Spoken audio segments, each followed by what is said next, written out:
Good morning students, welcome back to our grammar class. Now see here, we are doing about the adjective clause, pronoun, adjective clause and sentence, and this adjective clause, adjective phrases we have done in this lesson. So now the first, page number 16, the first exercise that was, pick out the adjective clause in each sentence. That day I had told you to underline it. I hope you have done it.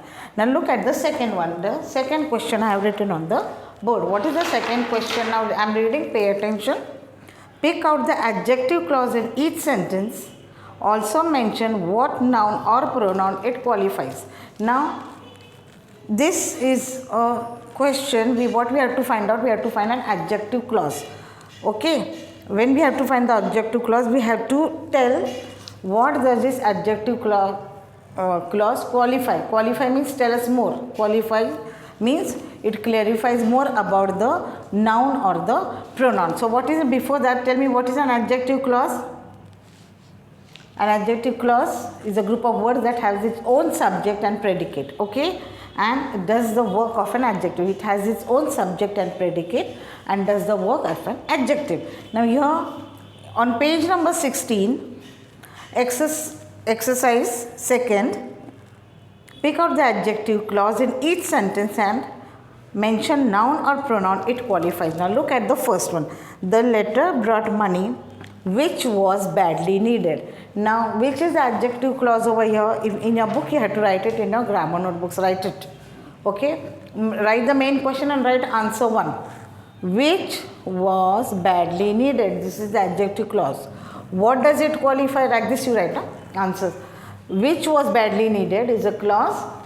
What does it qualify? It qualifies money. Money is a noun. Yes, money. It qualifies money. Understood? What is the sentence? Again I'll read. The letter brought money which was badly needed. Which was badly needed is a clause, and what does it qualify? It qualifies money. Understood? Now look at the second sentence. I am a monarch of all I survey. I survey is the adjective phrase, and what does it survey? What does it qualify? Sorry, it qualifies all.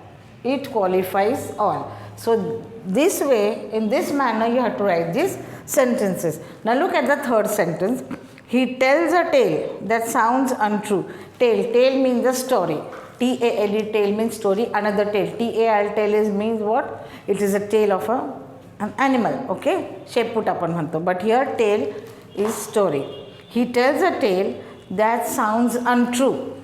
Now here, what is the phrase? That sounds untrue is an adjective clause, and what does it qualify?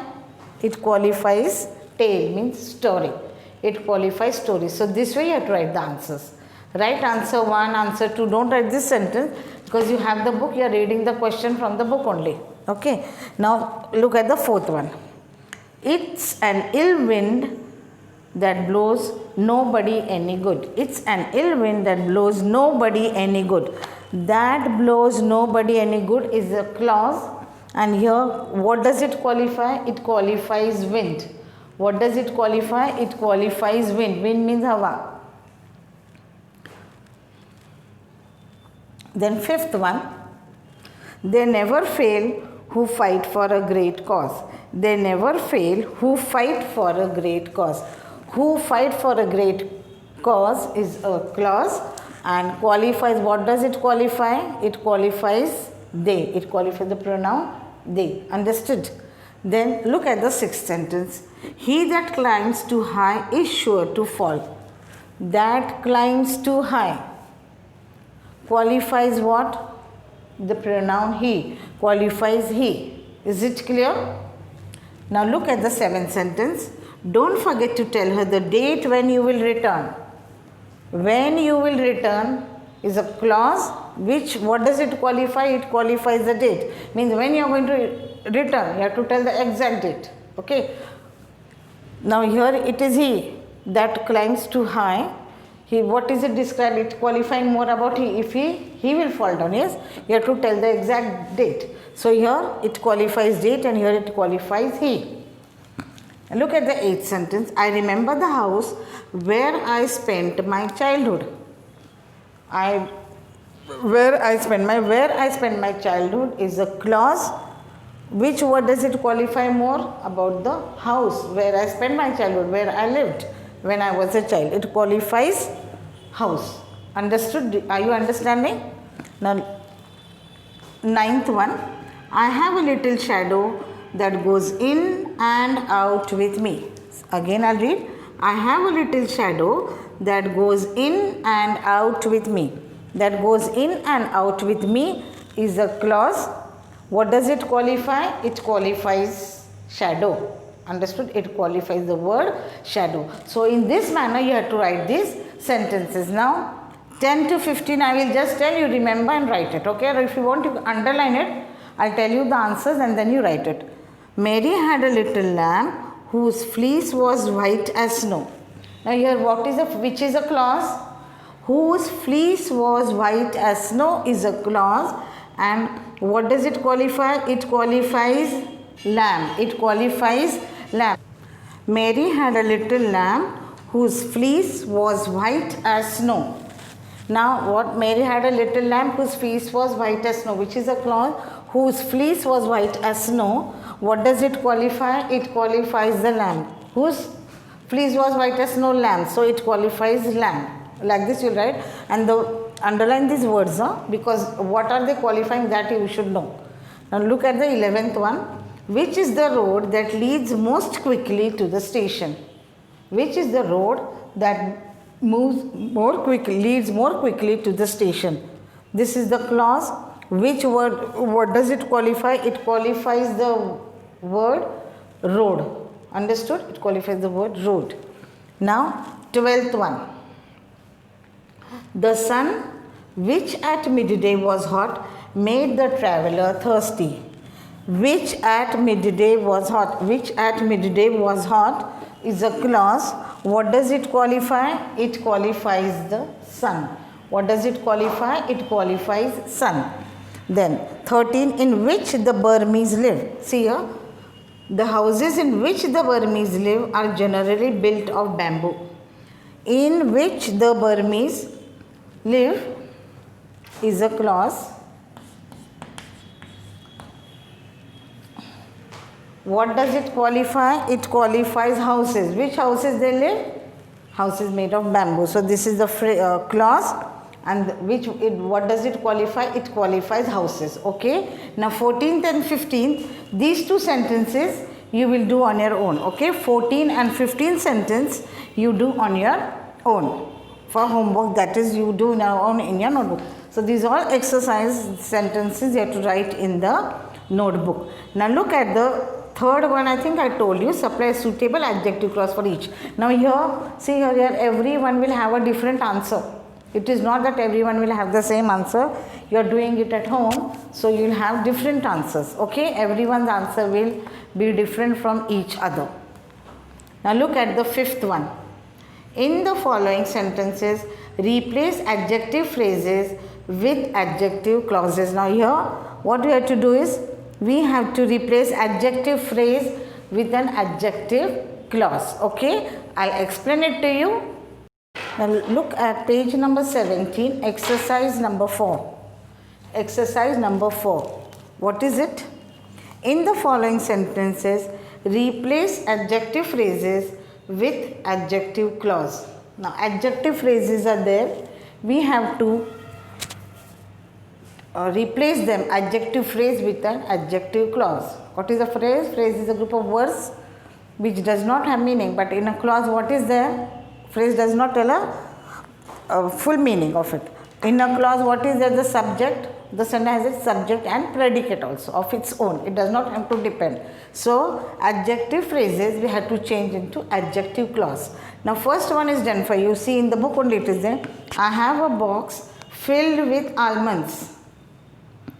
What is the sentence? This is adjective phrase. I have a box filled with almonds. How it is written in adjective clause? I have a box which is filled with almonds. What is it filled with? What is it there inside the box? Which is filled with almonds. This is the adjective clause. Okay. Now look at the second sentence. We all admire a man of courage. We all admire a man of courage. Now here also write the main question 4 and then write answer to. Don't write the sentence which is in the book. First one don't write. Second one, we all admire a man of courage. How will we change it into a clause? See here, we all admire a man who has courage. Whom do we admire? A man. Which man we admire? Who has courage. So this is the adjective clause of this second sentence. Write it down in your notebook. Look at the third one. A city on a hill cannot be hidden. A city on a hill cannot be hidden. Now how you write the clause of this sentence? A city which is on a hill cannot be hidden. A city which is on a hill cannot be hidden. Now fourth one, he told us the time of his arrival. Arrival means he told us that when he is going to come. How we will make a clause? He told us when he would arrive. Arrival tended to arrive. He told us when he would arrive. Now look at the fifth one. You can do anything of your interest. You can do anything of your interest. Now how it is made? You can do anything which interests you. Which interests you. Now here you see phrase and clause. This meaning, does the meaning change? No, the meaning does not change. But we, instead of a phrase, we are using a clause. In a clause, the subject and predicate is there, has its own subject and the predicate. Now look at the sixth one. The time for departing has now arrived. Departing means to go. Has now arrived. How we have written it over here? The time when we should depart has now arrived. The time when we should depart has now arrived. Seventh one. The people in the gallery could not hear. Who could not hear? Who couldn't hear? So who couldn't hear? The people in the gallery. So how it is written? The people who were in the gallery could not hear. Where were the people? They were in the which people couldn't hear? Those who were in the gallery. So the people who were in the gallery could not hear. Eighth one. Do you know the road leading to the temple? Do you know the road leading to the temple? How it is written? Do you know the road that leads to the temple? That leads to the temple. See the difference in the sentences. The meaning is not changed. Now here same what is asked? Which road is going to the temple? Yes, both the sentences are telling the same thing, but only first one is the phrase which is there in the book. We are writing it into a adjective clause. Ninth one. A man of industrious habit is sure to succeed. A man of industrious habits is sure to succeed. A man who is industrious by habit. See, a man. Which man can succeed? Who is industrious by habit? He means very ambitious or industrious, is sure to succeed. Okay. We are asking which man, who is he? So we have to ask the question. The answer which we get, that is the clause. Now 10th one. My father's office is not very far from our house. My father's office is not very far from our house. Now, whose office is not far? The father's. The office where my father works. Which office? Any office in where your father, where my father is working. The office where my father works is not very far. Understood? The office where my father works. Which office? Where my father is working is not very far. So these are the sentences. You have to write these sentences in your notebook. Main question only write and then directly write the answer. Don't write the first one. It is already there in the book. Answer 2, answer 3 till answer 10 you are going to write. Now exercise 17, exercise 3 in the textbook you have to do. Here you have to write your own adjective clause. Understood? Own adjective clause you have to write over here. Okay. These answers you have to do on your